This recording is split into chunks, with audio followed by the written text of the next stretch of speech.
Bienvenidos a este tercer episodio de la segunda temporada de Datos Sueltos, el podcast de Data Analytics, donde exploramos cómo los datos, la educación y las decisiones globales afectan nuestra vida, nuestras ideas y, por supuesto, nuestras libertades. Les agradecemos seguirnos, compartir nuestros episodios y por hacer de cada episodio un espacio de discusión y reflexión. Hoy, como siempre, me acompaña Vicky Martínez en la producción y vamos a tocar un tema bien interesante que no habíamos hablado en este podcast, acerca de la educación en tiempos de inteligencia artificial, ya que está bastante de moda la inteligencia artificial como concepto, tanto en medios como en redes sociales. Y también exploraremos cómo las iniciativas educativas privadas pueden ofrecer libertades en un contexto global cada vez más complejo y en donde los gobiernos cada vez más quieren intervenir en la vida de las personas. Para tratar este tema con toda su profundidad, invitamos a mi buen amigo Antonio Cánova. Le vamos a dar acceso. Aquí está Qué, Antonio. Hola Antonio, qué, ¿cómo qué, estás? qué gusto, qué honor estar acá en Datos Sueltos, Osmel. Te agradezco mucho, saludo a Vicky y bueno, y a todos los que nos escuchen. Yo estoy contentísimo de conversar contigo, en especial sobre este tema. Qué bueno, qué bueno. Aprovecho de presentarte. Antonio es doctor en Derecho y profesor en Derecho Constitucional y Derecho Humano en la Universidad Católica Andrés Bello en Venezuela. Ha sido autor de varios estudios sobre el panorama educativo en Venezuela y entre sus trabajos más destacados están Individuos o Masa, ¿en qué tipo de sociedad quieres vivir? Una muy buena pregunta en estos tiempos. Y los estudios de si está brotando un orden espontáneo educativo en Venezuela. Con su experiencia, Antonio tiene una visión única sobre la educación en un contexto de cambios profundos. Y el tema de hoy que quiero tocar contigo es precisamente cómo la tecnología y cómo la inteligencia artificial puede redefinir la manera de que aprendemos y de qué manera podemos encontrar en la libertad educativa un camino alternativo a la rigidez del sistema tradicional. Antonio, en esto que llamamos inteligencia artificial, ¿cómo impacta en la educación? ¿La ves como una herramienta, como decían en otros podcasts que yo en algún momento estuve viendo por ahí? Es la nueva calculadora. En la época que nosotros estudiamos, era prohibido usar la calculadora porque uno tenía que aprender a sumar y hacer operaciones matemáticas antes de ir a la calculadora. Entonces ahora, ¿cómo afecta la inteligencia artificial a la educación? Mira, yo diría que de manera absoluta y maravillosa, espectacular. Cambia, ¡paf! Destruye, transforma todo lo que habíamos venido entendiendo como proceso de aprendizaje y por lo tanto de educación, porque eh, todos y cada uno tenemos acceso a los temas que más nos interesen, con los cuales podemos, imagínate, avanzar en nuestras curiosidades y en ese proceso de aprendizaje de una manera impensable en generaciones anteriores. Además, cuando uno habla de inteligencia artificial, está hablando de muchas cosas. Hay aplicaciones, o el uso de toda esta tecnología permite no solamente hacer chat con lenguaje que pueda comunicarse, sino además que tenga tanta información, pero también hay otra forma, o sea, hay otros usos para entender mejor, para tener análisis más rápido, para complejizar los problemas.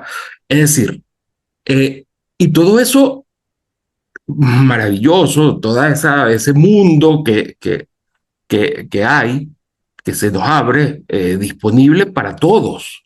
O sea, yo creo que es una herramienta, o sea, el que le tenga miedo a esto, bueno, había gente que le tenía miedo a las calculadoras, tú lo dices, también otros a los carros, a los vehículos y y así, es inevitable. Son épocas de cambio, todo cambio obviamente que siempre tiene retos, desafíos, pero al final, si la gente lo usa y le saca provecho a esto, obviamente que se va a generalizar como ya está ocurriendo y va a ser para mejor. y mejor, es más progreso, más abundancia y también más libertad.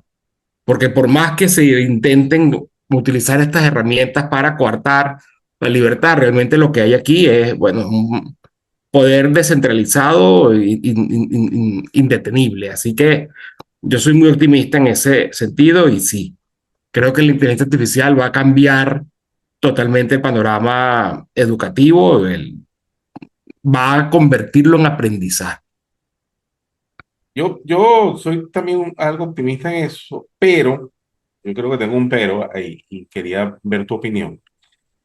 Porque yo como profesor universitario también, que soy desde hace algunos años, me he encontrado con estudiantes que, bueno, hoy también están usando la inteligencia artificial.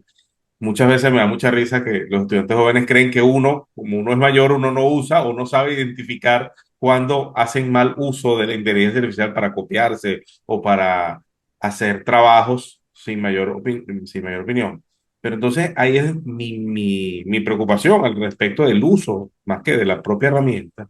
Es cómo asegurarnos que los estudiantes no pierdan eso que llaman ahora, que está muy de moda, el pensamiento crítico.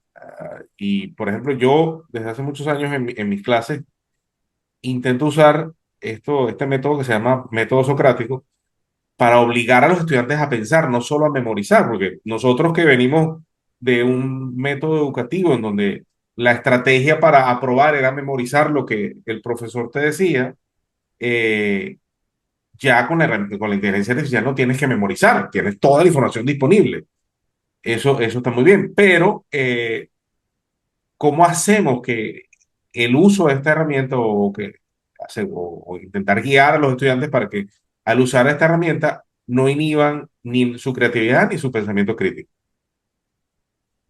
Mira, yo creo que es una duda, pregunta legítima, primero, que debemos formularnos, pero que también debemos ver cómo qué ha ido ocurriendo con esto y cómo puede superarse, sortearse ese reto, ese desafío, que se utilice estas herramientas no para incrementar, aumentar el conocimiento, la capacidad de las personas de manejar conocimiento y bueno, y en ese sentido avanzar, sino más bien como refugio para la mediocridad, para la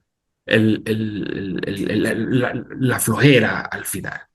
Es un desafío que está ahí y es una pregunta que debemos hacernos. Ahora, yo creo que lo que yo estoy viendo que permite dar una respuesta a eso, los hechos, eh, por un lado, y además reflexionando sobre eso también como profesor, eh, yo te diría que lo que está pasando y lo que va a pasar, creo yo, es lo siguiente. Fíjate, si nosotros utilizamos esta herramienta de la inteligencia artificial de la misma forma que ocurrió cuando apareció los buscadores, Google, eh, o la calculadora. Si lo utilizamos en el concepto tradicional de la escuela y de la forma como se da hasta ahora, se viene dando de manera generalizada la educación, este instrumento no sería, lo más seguro es que sea mal explotado, como estás diciendo, y no generaría los beneficios que produciría en otro esquema, en una forma distinta en que ocurre el proceso de aprendizaje. Eh, Te lo planteo así. En una escuela tradicional, que por lo demás el origen, y vamos a hablar aquí de niños y jóvenes, el origen de esto, de esta masificación de la educación como la tenemos ahorita, eh, es más o menos, luego la Revolución Francesa lo implementa de alguna forma tímidamente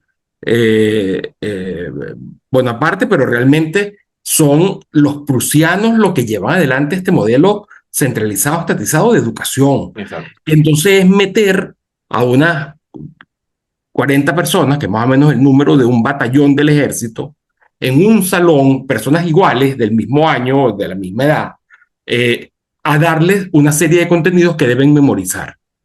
Y obviamente que esa es una forma de educar masificada, donde trata a todo el mundo por igual, donde se decide previamente qué es lo que los niños deben aprender y se aplica ese método magistral, no el método socrático ni ningún otro de los diferentes métodos que existe para que la gente aprenda, sino es un método que ha pasado justamente en la historia como el método prusiano, Ujú. donde un profesor da la información, los alumnos deben escribirlas, recordarlas, memorizarlas, resaltarlas, y luego las evaluaciones son estandarizadas y hacen un mismo examen para todos, haciendo preguntas muy concretas, bueno, que se puedan evaluar si el niño sabe, repite lo que se le enseñó. Enseñanza que viene además, y como te digo, con un gran contenido no solamente centralizado, sino estatal, con lo que siempre hay mucho adoctrinamiento. Ese sistema educativo mete a todos los niños y los obliga a aprenderse una cantidad de cosas que no le interesa. Entonces, ¿qué es lo que puede hacer un niño al que está estudiando algo que realmente no le interesa? Porque es muy bueno, por ejemplo, en cosas que tienen que ver con biología, con la naturaleza, pero no le gusta a lo mejor los cálculos, la matemática o alguna otra de las actividades, la historia.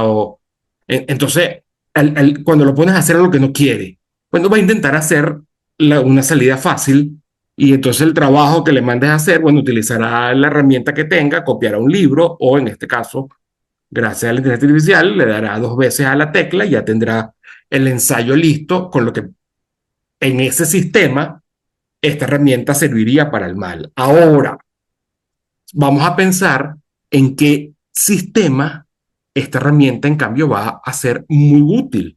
Y ese riesgo no se va a ver porque cuando el sistema sea en el que los niños, los jóvenes, quieren realmente aprender algo, cuando ya no es obligado, sino pero cuando ya es que ellos quieren aprender sobre esto, entonces, dale acceso a la inteligencia artificial y a todas estas herramientas para que tú veas cómo le van a sacar provecho y se van a convertir en unos súper expertos en ese tema que tanto les genera curiosidad y que tanto les interesa. Y que seguramente, mientras más vayan buscando información, contrastando, se harán más preguntas, irán profundizando y buscarán más información. Y entonces, bueno, se generará mucho conocimiento que de otra forma no podría producirse. Entonces, en breve, la respuesta sería, en resumen, la inteligencia artificial, cuando un estudiante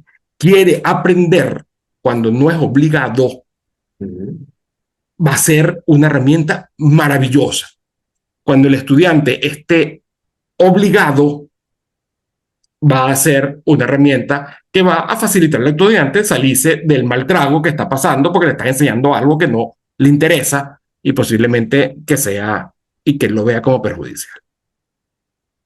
Sí, bueno, coincido contigo en ese aspecto y, digamos, el Internet como base del desarrollo tecnológico en los últimos años ha permitido precisamente el desarrollo de canales de educación totalmente distribuidos. O sea, la cantidad de cursos gratis, pagos, semipagos, cursos buenos, cursos malos, al final, incluso un canal como este, un podcast se puede terminar convirtiendo en una forma de educar. Esta conversación entre tú y yo como docentes y como investigadores puede terminar siendo un canal de educación para alguien que le interesa, por ejemplo, el tema de la educación.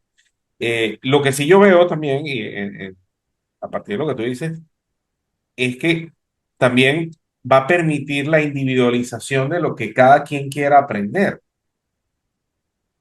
la individualización de lo que cada quien quiera aprender. Entonces, y eso me lleva al tema del sistema centralizado de educación versus la distribución. Tú lo mencionaste ahorita. Venimos, yo creo que el mundo en general, con contadas excepciones, venimos con la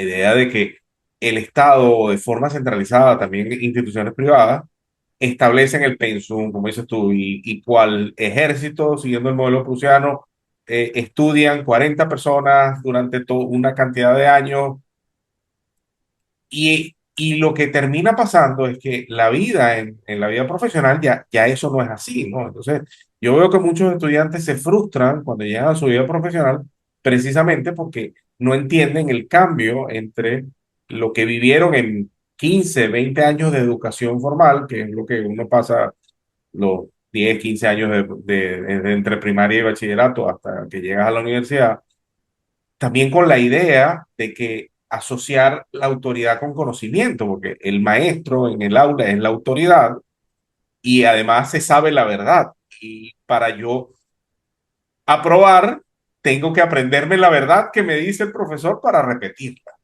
Eso tiene unas consecuencias, yo digo que sociales enormes. Pero el tema de la educación espontánea, me lleva también, y tú tienes investigaciones sobre ese tema, de microescuelas espontáneas, cómo en sistemas, el estatismo en el tema de educación es muy rígido, entonces, cómo lograr el desarrollo de este tipo de iniciativas privadas de educación en nuestros países, aquí en América Latina, en España. En España me sorprende muchísimo lo que está sucediendo, el ataque a las universidades privadas, por ejemplo, por parte del Estado, porque se salen del canon de educación. Entonces, en tus investigaciones, ¿qué has encontrado en el tema del desarrollo de la educación espontánea? Mira, bueno, he encontrado lo que uno podría esperar eh, encontrar tomando en cuenta justamente esto que acabas de comentar, que es la cantidad de medios al alcance de todos, gracias a Internet, por los cuales una persona puede educarse, formarse, aprender sobre cualquier tema. Y además hacerlo de manera responsable, es decir, contrastando diferentes opiniones de manera mucho más crítica y por lo tanto mucho más provechoso y útil. Eh, Uno viendo que de ser algo cerrado, férreo, que sería la educación tradicional, de la escuela, donde ocurre, por un maestro que te dice que y unos exámenes sobre cómo repetir lo que te dijo el maestro, a este modelo mucho más abierto, bueno, es de imaginar que la manera como se va a empezar a a, a expresar los procesos de aprendizaje en la educación sea también de una manera descentralizada, de una manera más abierta, más individualizada, más voluntaria, más escogida y dirigida por cada uno. O sea, y eso está ocurriendo en todo el mundo, en todo el mundo en general, en todos los países, el sistema educativo en la actualidad sigue esta idea que, como te dije, empezó en Prusia y se ha ido extendiendo, llegando por un motivo u otro a prácticamente todo el mundo. En Latinoamérica todos los países son así, centralizados, un ministerio de educación que es el que controla Ujú. absolutamente contenidos, métodos y quienes pueden proveer. De hecho, las escuelas privadas terminan siendo, son como concesionarios del Estado, Exacto. porque no son libres ni para tener un currículum aparte, ni para ensayar. Tienen que hacer hasta el mismo día los exámenes y de la misma forma exámenes Incluso, estandarizados. incluso la locura de países como el nuestro, como Venezuela, en donde a las escuelas privadas hasta el mismo uniforme tienen que usar el Total, o uniforme sea, que decide el Estado. O sea, yo cuando entendí aquello no me son, pareció una locura. eso no son privadas, esas son Exacto. concesionarias, están realizando, de hecho lo dice así la legislación. que son colaboradores del Estado en la misión que es del Estado, que es educar, es decir, tener el control de la cabecita de todos los niños en Venezuela. ¡Wow!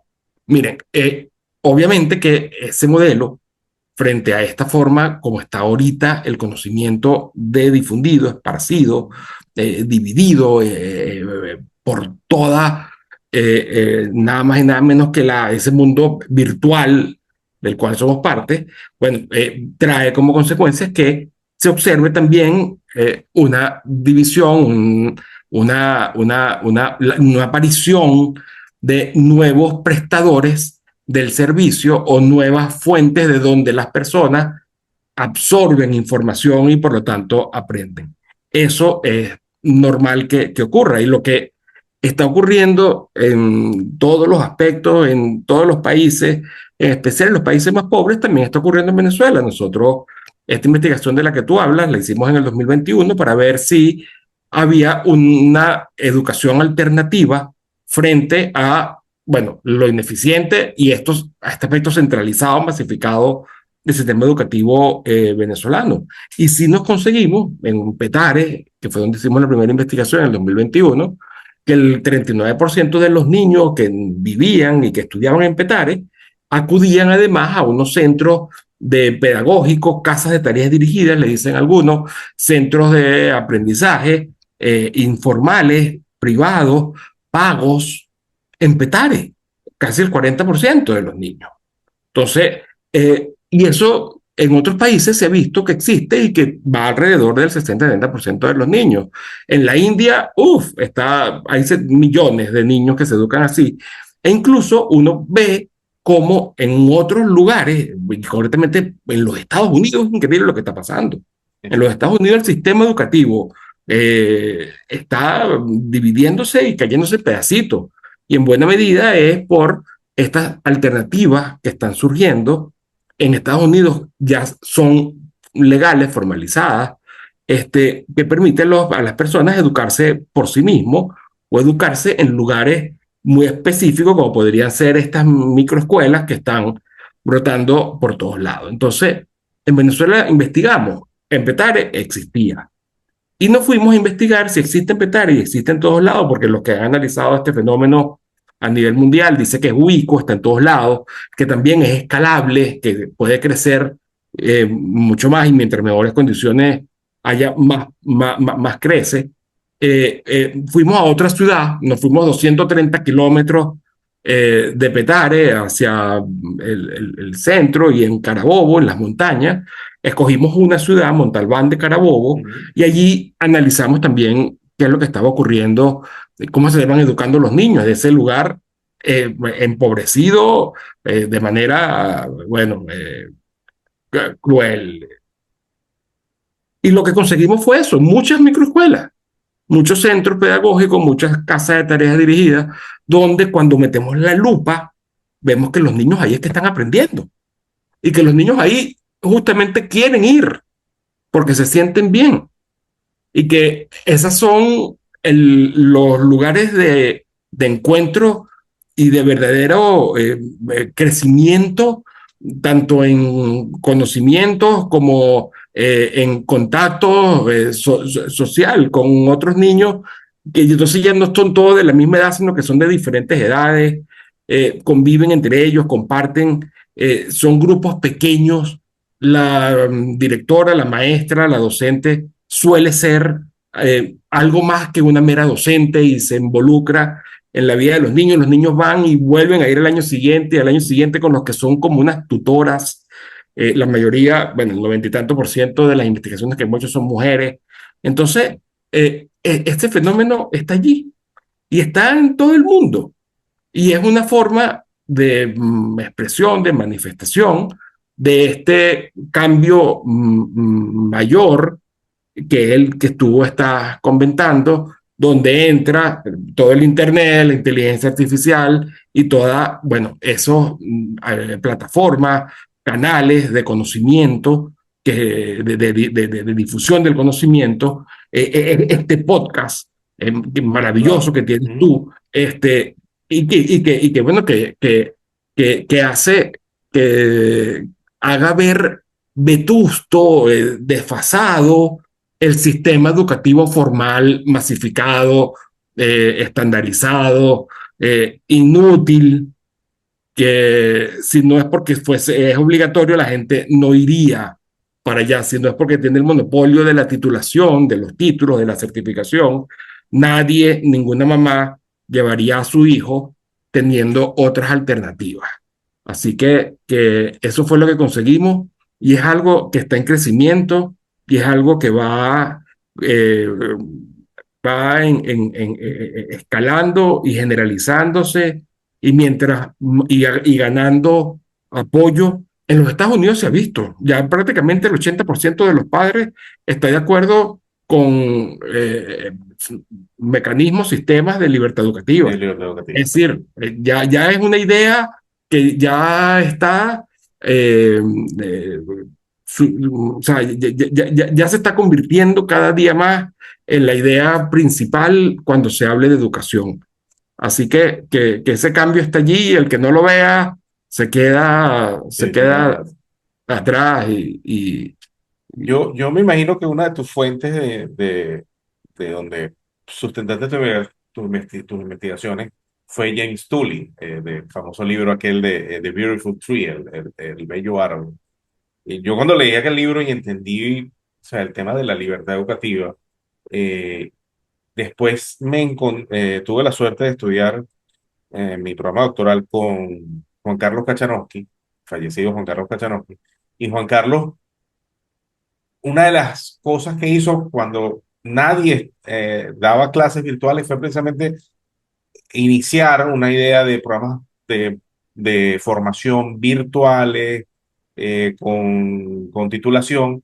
Y una de las cosas que él contaba, la anécdota cuando él empezó con el programa, era que cuando él fue a Suiza a hacer el convenio con la universidad en Suiza para la expedición de los títulos, porque como dices tú, lamentablemente vivimos en un mundo en donde el Estado de alguna manera se abrogó de que las universidades son las únicas que pueden dar títulos, eh, cosa que está cambiando, que afortunadamente está cambiando para bien. Eh, por ejemplo, cuando él empezó a hacer el convenio, incluso con universidades en Argentina, él estaba en Argentina, entre Suiza, y en Argentina no entendía que en Suiza no había un ministerio de educación que avalara, por ejemplo, aquello. Eh, Cosa que en América Latina es impensable. En América Latina es impensable que no haya un ministerio de educación. Llegamos a la locura también de Ministerio de Educación, Cultura y Deporte, o sea, cultura y recreación, porque hay países en donde se llama recreación, así, o sí, sí, sea, sí. el Estado es capaz hasta de delimitar cómo te vas a recrear. O sea, el Estado tiene que planificar cómo te vas a recrear. Y después que yo empecé a leer a Tool y entender esto, empecé también a ver el tema del homeschooling. Yo no lo entendía, y no lo entendía porque nosotros venimos de un sistema en donde el Estado controla todo. ¿Qué es eso de formarte en casa? Mira, Y tú hay un sabes que movimiento homeschooling en sí. Estados Unidos muy tradicional y en España hay un movimiento de homeschooling muy importante. Lo que pasa es que tienen mala regulación desde el punto de vista legal y Exacto. eso dificulta su crecimiento, pero con todo y eso es imparable el crecimiento que tiene y a partir de la pandemia todavía mucho más y conforme se vayan aprobando, concretamente en Estados Unidos, estos diferentes mecanismos de cheques escolares de diferente, porque cada estado de la federación puede hacerlo y permiten la libertad educativa, por otro lado, más va creciendo el homeschooling, porque fíjate que muchas de estas microescuelas terminan siendo como un apoyo a las familias que están educándose a sí mismos. O sea, el homeschool, educarse en casa, no es educarte la mesa de tu casa, no, es obtener el apoyo de tutorías, de hacerlo con otros grupos, de estas microescuelas, con lo que a fin de cuentas es una manera personalizada de eso, de aprender y de crecer. Fíjate, obviamente que el libro, las investigaciones del profesor James Tully fue fundamental en todas estas investigaciones que yo he llegado adelante. De hecho, la pregunta, luego de leer el libro que me hacían todos mis amigos, mis compañeros, mi esposa, ¿Y eso estará ocurriendo en Venezuela? Y yo decía, yo estoy seguro que sí.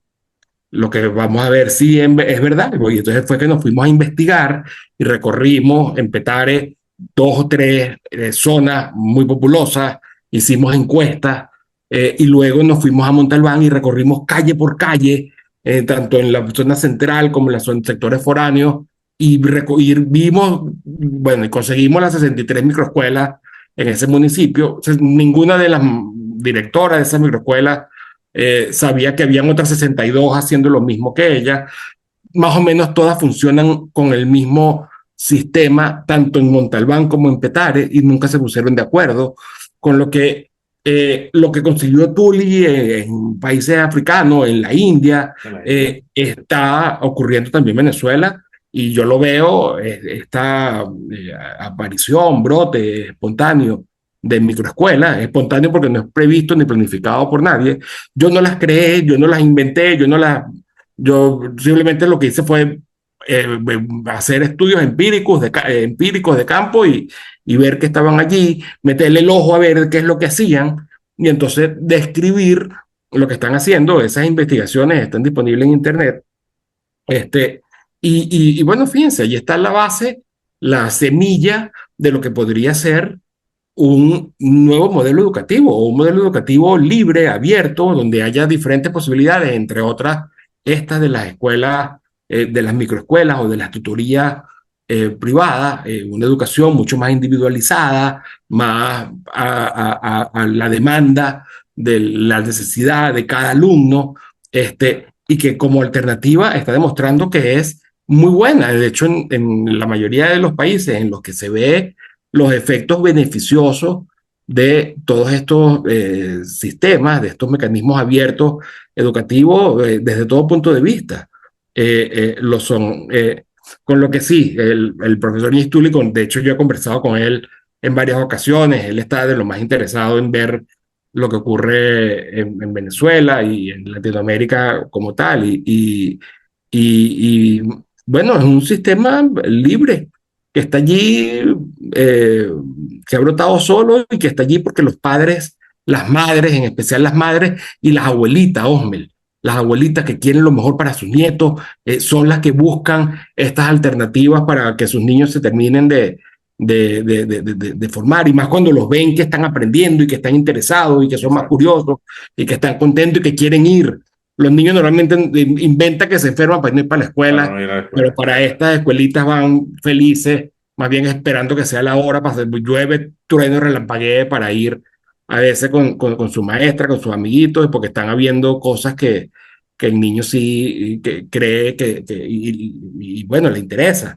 Entonces, sí, de hecho, todo el proyecto de la investigación, que también tiene que ver con observar, describir, difundir y también fomentar, potenciar para que sean las mejores microescuelas modelo, cada uno de estos espacios, de estos centros pedagógicos, eh, lo hemos llamado el bello árbol, porque, bueno, la metáfora es muy linda, ¿no? Y ni siquiera es del profesor Tully, es de Gandhi. Es un árbol que tiene sus raíces por todo el país, que nació espontáneamente y que, bueno, al crecer, eh, su fruto es nada más y nada menos que una educación de calidad y a medida de cada niño. Así que El Bello Árbol, sí, es un libro que yo recomiendo leerlo. De hecho, yo en mis clases siempre eh, lo doy como manual de economía, pero a la vez de public choice, de elección pública, pero a la vez de burocracia, porque es una explicación de por qué los sistemas centralizados no funcionan y burocráticos menos, con lo que es un trabajo maravilloso. Yo se los recomiendo a todos el libro del Bello Árbol y bueno, y todo lo que hay allí, Qué bueno. lo que dice esta revolución, esta transformación de la manera de educarse en el mundo. Ok. Mira, y finalmente, hemos hablado del tema de la centralización y tú y yo creo que tenemos la misma visión de que lo peligroso, quizás no es peligroso, pero lo ineficiente que son estos sistemas educativos centralizados, del cual nosotros venimos, o sea, nos formamos en él, pero bueno, logramos desarrollar un análisis crítico de las limitaciones que tenía. Hoy en día yo veo alrededor del mundo, desde la Unión Europea a otros países, muchos burócratas hablando y alertando de que hay que regular la inteligencia artificial, desde un neoludismo alrededor de eso, de que va a quitar trabajos que yo entiendo que va a transformar trabajos, no que los va a quitar. Obviamente hay trabajos que por la propia naturaleza destructiva de la creatividad destructiva, sí, hay trabajos que desaparecen, pero esos trabajos que desaparecen se terminan transformando en otros tipos de trabajo. eh, no, no llego a la locura optimista como he escuchado en otros podcasts por ahí de que no vamos a ni siquiera a tener que trabajar, que todo lo va a hacer la inteligencia artificial. Tampoco creo eso, pero escuchando esto a los gobiernos establecer planes de inteligencia artificial, y te pregunto para cerrar, para ir cerrando, ¿qué no deberían hacer los gobiernos para meterse en esto de la inteligencia artificial en la enseñanza y el aprendizaje? Más bien, ¿qué no deberían hacer? ¿O dónde Bueno, deberíamos estar nosotros como ciudadanos pendientes para que, mira, no te metas aquí? eh, eh, bueno, te voy a responder, nada, no deberían hacer nada. O Exacto. sea, que no hagan nada, que dejen que la gente misma sabe lo que es mejor para ellos, para sus hijos, que la gente sabe cómo crear la escuelita, y en especial los maestros, saben cómo crear su escuelita mejor que la impuesta, o sea, que le permita darle creatividad, que le dé justamente más bien confianza, estímulo, seguridad para que cada quien pueda emprender en educación y para que cada quien pueda decidir en educación. Yo creo que lo que podría hacer para empujar esto más, además de cohibirse, eliminando todo resto de centralización, es decir, eliminando Censum, Pensum, programas, obligaciones, contenidos, requisitos para crear escuelas, eliminando todo eso, lo que podría ser, en lo que podría ser útil es dedicando algo de recursos como cheques escolares universales, que es la mejor manera de garantizar que todas las personas, incluso los más pobres, tengan acceso a estos diferentes medios que son muy baratos, muy económicos para educarse. Esos cheques universales es la propuesta que desde los años 50, 1950, hizo Milton Friedman. Y él decía, tan pronto se apruebe en algún estado de la Federación Estadounidense, en cualquier lugar, unos cheques escolares universales, donde el monto que gasta el Estado por el cupo de cada niño en la escuela pública lo asignen o le permitan a las personas, a las familias que lo retiren para ellos darle educación a sus hijos en los centros que ellos quieran, donde haya competencia y libertad de centro. Hacerlo en uno, ya eso se va a extender porque ahí se va a ver toda la creatividad, todas las posibilidades que hay, bueno, con las nuevas tecnologías de mejorar y educar. Y se va a dejar ver lo arcaico, como decía, desfasado, peligroso, que es el sistema centralizado estatal. Con lo que pedirle a los estados que no se metan, que dejen que la gente decida de lo que es mejor para ellos, que pueda emprender libremente en educación y bueno, en todo caso, estos cheques escolares universales, yo les invito a que lean la propuesta sencillita de Milton Friedman y bueno, y todas las investigaciones y trabajos que está haciendo esa fundación que fundó Milton Friedman con Rose, su esposa Rose, que se llama, ahorita es EdChoice. Ah, el Vos lo choice, puedes cierto. buscar, EdChoice, y ellos hacen además, todos los años hacen reportes con investigaciones sobre el efecto en diferentes ámbitos que está generando esta libertad educativa en donde se está implementando, que en varios países en varios estados dentro de la Federación Estadounidense. Ya hay como 13 países que tienen cheques escolares, y el número va aumentando cada vez más, con lo que eh, eh, los estados tienen un papel bastante limitado y en todo caso es para facilitar esa libertad educativa. Y eso es lo que están haciendo los estados serios, los importantes, y hacia allá irán los que sean libres.